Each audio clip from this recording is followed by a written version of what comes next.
Hello সবাইকে। আজকে কি রান্না হচ্ছে বলো তো? নিশ্চয়ই দেখে বুঝতে পারছো, কিছু একটা চিকেনই হবে। তো চিকেনের রেসিপি আমি তোমাদেরকে দেখাবো না, জাস্ট আমি রান্না করছি তাই একটু ভিডিও করলাম। কিছু একটা তো তোমাদের ভিডিও দিতে হবে তাই। আর চিকেনের রেসিপিটা এমনই, সবাই পারে রান্না করতে।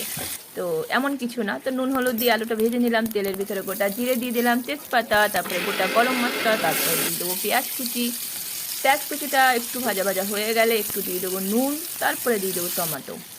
টমেটো দেওয়ার পরে এদিকে তো আমি মশলা পেস্ট করে নিয়েছি, আদা রসুন কাঁচা লঙ্কা। আর আমরা তো জানোই কাঁচা লঙ্কা তরকারি খাই, জানি না কে কে জানো, বাট আমি আগে রেসিপিতে বলেছি। তো তবুও কিছু কিছু মানে এমন এমন রেসিপি থাকে, যেরকম চিকেন মাটন, এগ এগ রান্না করলে তো এইগুলোতে না একটু কালার না দিলে ভালো লাগে না। তো আমি কাশ্মীরি লঙ্কাটা ইউজ করি, কাশ্মীরি লঙ্কার গুঁড়োটা, যাতে কালারটা একটু ভালো আসে। তো তবুও তোমাদেরকে দেখানোর জন্য একটু আমি গুঁড়ো লঙ্কা ইউজ